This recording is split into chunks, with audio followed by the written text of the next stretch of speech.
L'échiquier Sèvres-et-Maine, ESM, a donc organisé son 14e tournoi rapide d'échecs Jean Vérinas ce 4 mars dernier, salle des Richardières à Aigrefeuille-sur-Maine.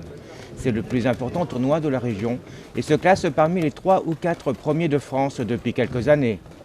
Avec la présence de grands maîtres internationaux comme Romain Édouard de Châlons qui remporte l'épreuve du tournoi A. Je pense que c'est utile donc, pour n'importe quel joueur, même professionnel, de jouer des tournois un peu plus ludiques de temps en temps. Ça fait du bien. C'est à la fois des échecs, mais aussi du repos. Donc, je passe une bonne journée en tout cas. Tant mieux. Alors au niveau international, comment ça se passe un petit peu? Comment est-ce que vous travaillez actuellement, notamment l'année 2011 et 2012?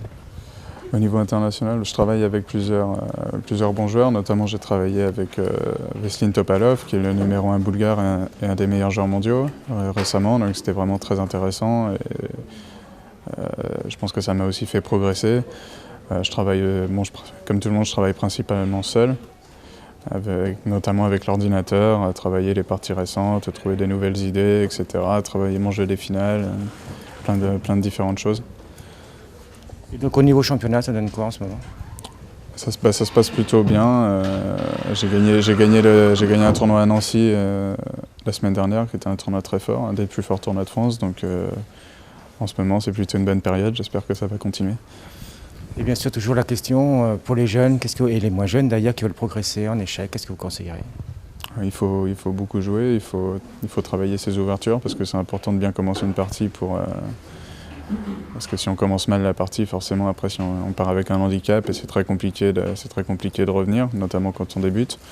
Donc je pense que c'est important de bien travailler ses ouvertures et au fur et à mesure où les ouvertures se construisent, jouer des parties et puis essayer après de travailler ce qui découle des ouvertures. Mais dans un premier temps, pour moi, c'est important de savoir quoi faire dans les débuts de jeu.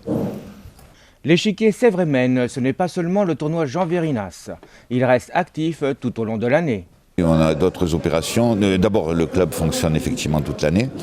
On vient de récupérer d'ailleurs deux joueurs, deux bons là, qui viennent d'être mutés dans le secteur, qui sont venus nous voir et qui trouvent que le club est intéressant et donc ils vont nous rejoindre. Donc on se maintient à un bon niveau d'effectif, 54 cette année. Notre seul souci que vous connaissez, c'est que nous manquons un peu de filles. Alors je leur lance un défi. Justement, eh bien venez nous montrer que vous êtes aussi bonnes, voire meilleures que les hommes.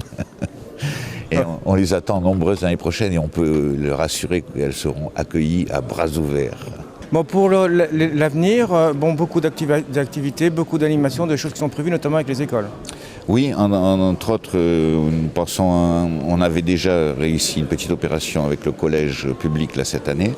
On espère l'améliorer encore l'année prochaine en faisant 30 séances d'animation. Ça devrait se faire, je pense, dès la rentrée prochaine. Et on est en discussion également avec le collège privé, où on espère là aussi pouvoir monter un partenariat fructueux. Qu'est-ce que vous pouvez leur apporter aux jeunes ? Mais je pense que les échecs, c'est une discipline qui permet de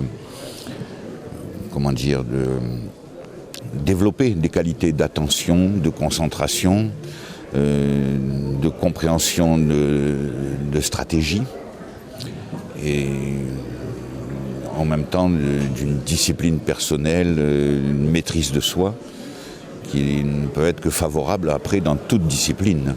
D'ailleurs, nous avons passé une convention, la Fédération française d'échecs a passé une convention avec le ministère de l'Éducation nationale qui reconnaît toutes ces qualités et l'apport important que les échecs représentent pour les jeunes. Il y avait 220 compétiteurs répartis en 2 catégories. Dans la catégorie A, adulte, c'est le grand maître international Romain Édouard de Châlons qui remporte l'épreuve, suivi de Adrien Delmuth de Mulhouse et 3e Victor Stéphan de Sautron. Dans la catégorie B, réservée aux enfants, Maëlie Lucas de l'échiquier Sèvres-et-Maine termine à la première place, suivi de Angèle Bourdeau, également d'Aigrefeuille, et 3e Alexis Gabin de Carquefou.